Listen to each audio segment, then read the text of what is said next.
పొరపాటున కూడా ఎవ్వరికీ చెప్పకూడని 7 విషయాలు ఏంటో మీకు తెలుసా?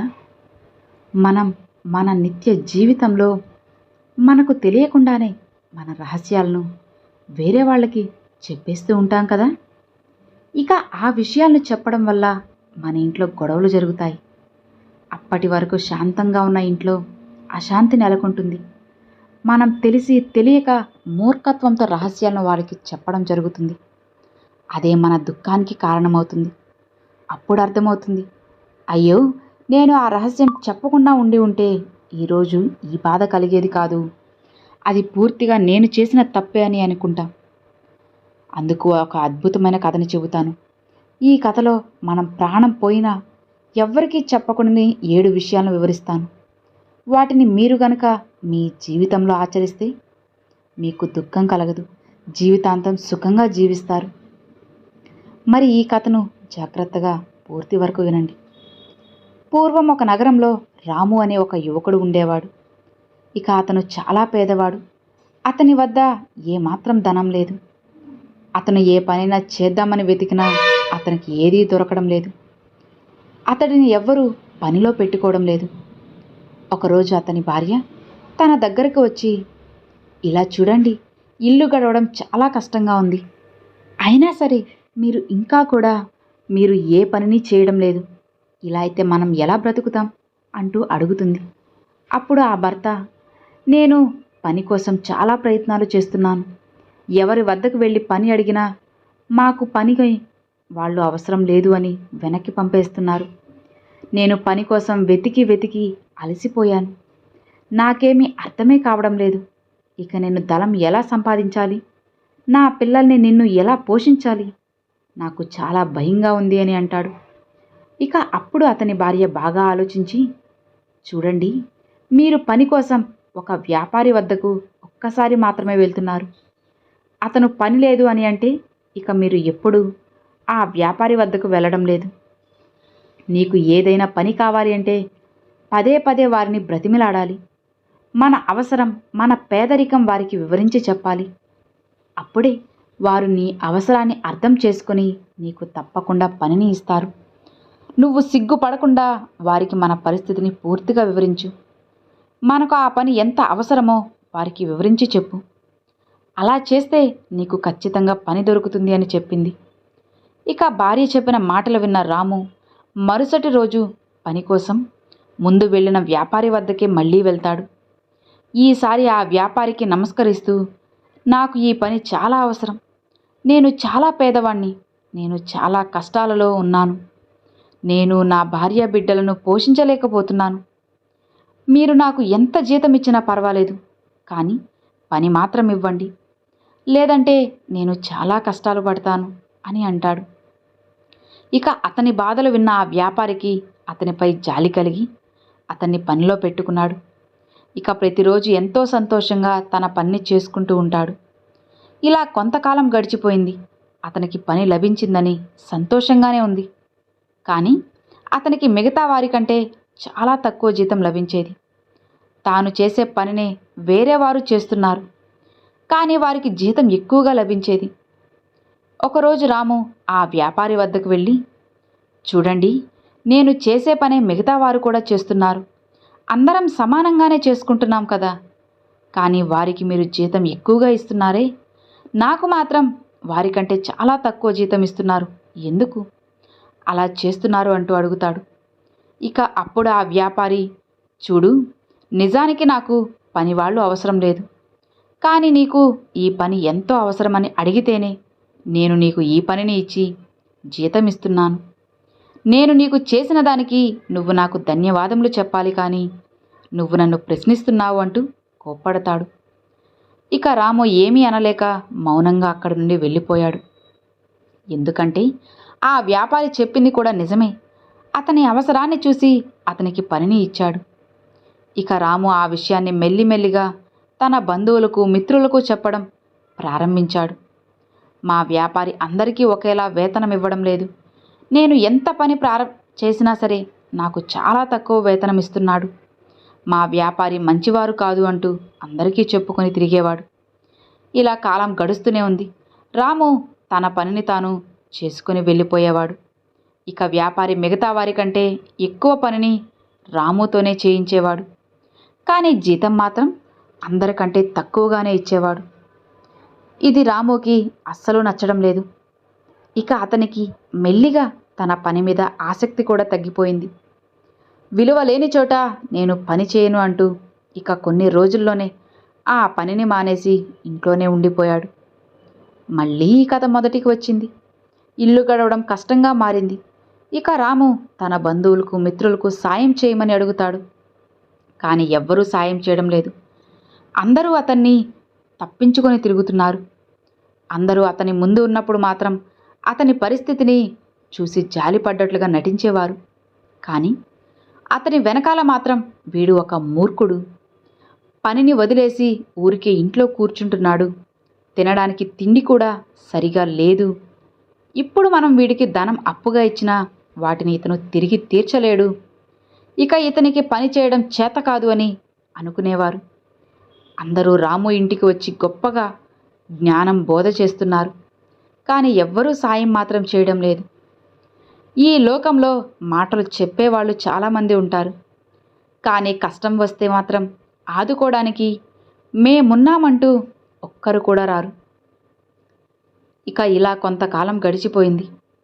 ఒక రోజున తన పక్క ఊరిలో ఒక సాధువు ఉన్నాడని, అతని అందరి సమస్యలకు పరిష్కారం చూపిస్తున్నాడు అని ఒక వ్యక్తి చెబితే ఇక ఏమీ ఆలోచించకుండా మరునాడు ఉదయమే ఆ సాధువు వద్దకు చేరుకొని ఆయన పాదాలకు నమస్కరిస్తూ జరిగినదంతా ఆయనకు చెబుతాడు. ఇక ఆ సాధువు గొప్ప జ్ఞానవంతుడు. ఎలాంటి సమస్యకైనా పరిష్కారం చెప్పేసేవాడు. ఇక అతని సమస్యలన్నిటినీ విన్న ఆ సాధువు, నాయనా, నీ సమస్యలన్నిటికీ నువ్వే కారణం. నీ మూర్ఖత్వం వలనే నీకు సమస్యలు వచ్చాయి. నీకు నిజమైన జ్ఞానమే ఉంటే ఇన్ని సమస్యలు వచ్చేవి కావు. నీ అవివేకంతోనే నువ్వు నడుస్తున్న దారిలో నువ్వు ముళ్ళు వేసుకున్నావు.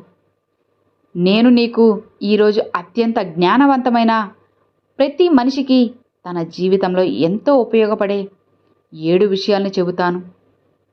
వాటిని ఎట్టి పరిస్థితుల్లో కూడా ఎదుటివారికి అస్సలు చెప్పకూడదు. ఇక వాటిని నీ జీవితంలో అనుసరిస్తే ఇప్పుడున్న దుఃఖాలన్నీ తొలగిపోయి జీవితాంతం ఎంతో సుఖంగా నీ జీవితాన్ని గడుపుతావు.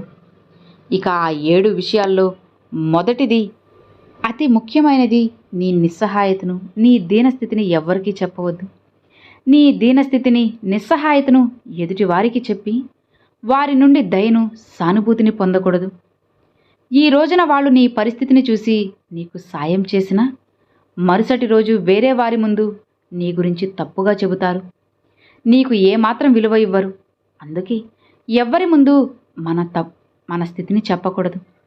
మన ఇంట్లో 2 ఎండిపోయిన రొట్టెలు ఉన్నా సరే వాటిని తిని పడుకోవాలి, కానీ ఆ విషయాన్ని మాత్రం ఎదుటివారికి చెప్పకూడదు.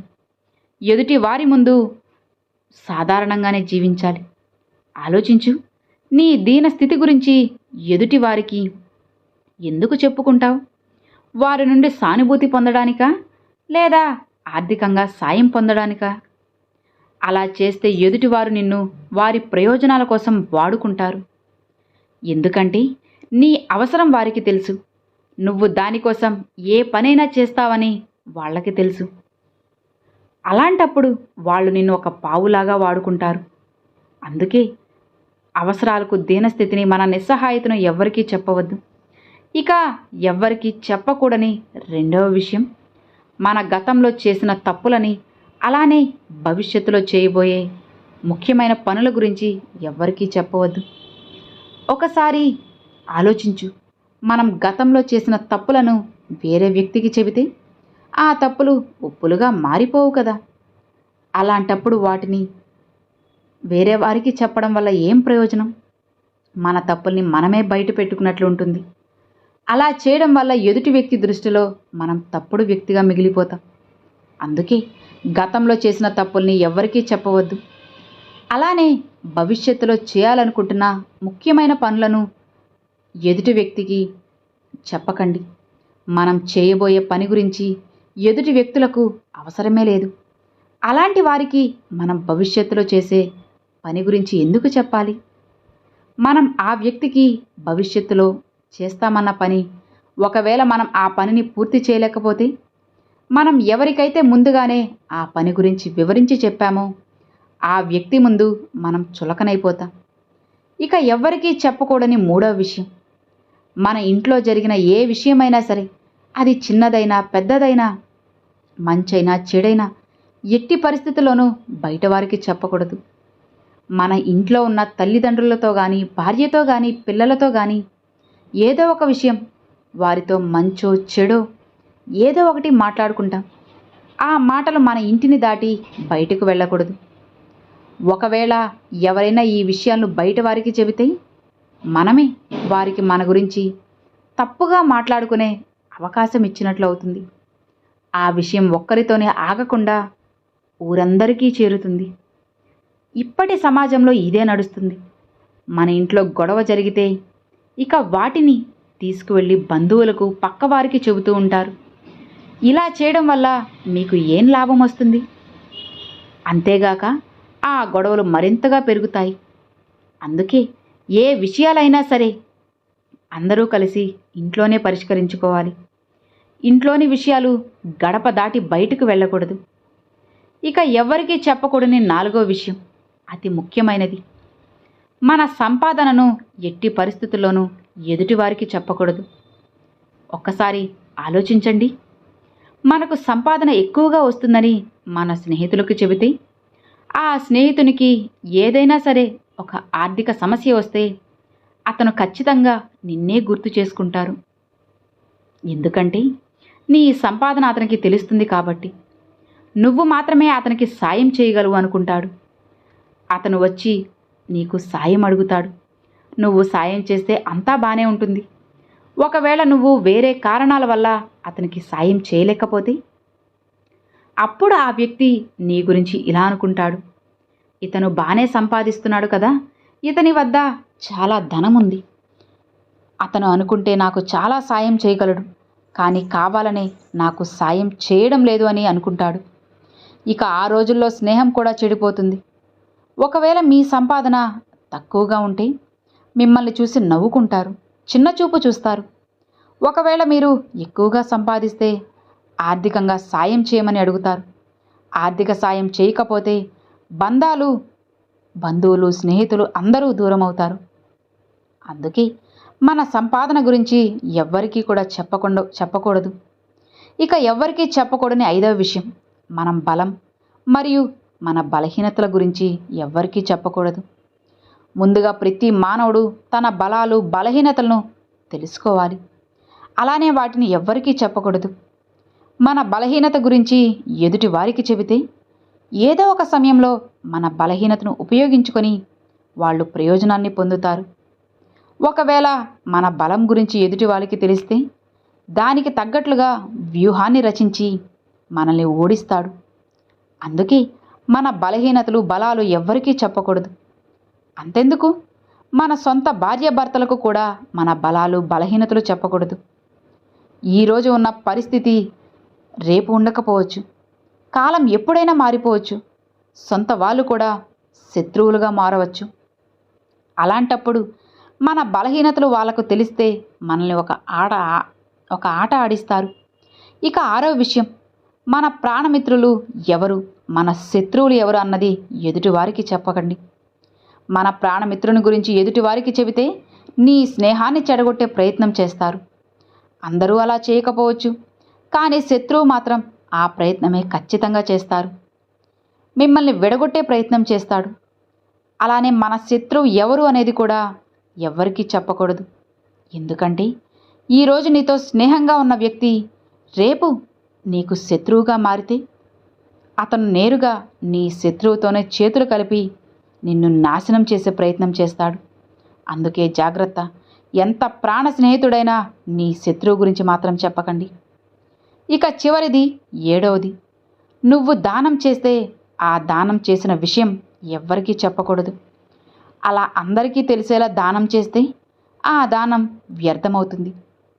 ఇక ఆ ఫలితం కూడా నీకు లభించదు. నేను ఇంత గొప్పగా దానం చేశాను అని చెప్పుకోకూడదు. అది నీ అహంకారంగా మారుతుంది. అందుకే దానం అనేది గుప్తంగా చేయాలి. కుడి చేతితో దానం చేస్తే కనీసం ఎడమ చేతికి కూడా తెలియకూడదు.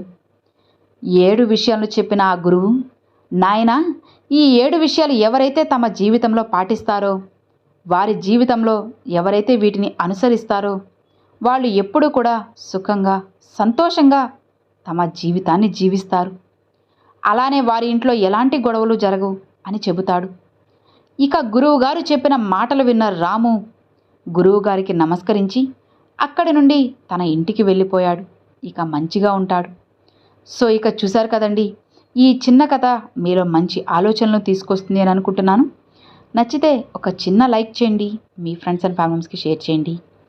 ఫస్ట్గా మన ఛానల్ చూసేవాళ్ళు సబ్స్క్రైబ్ చేసి సపోర్ట్ చేయండి ఫ్రెండ్స్. Thanks for watching.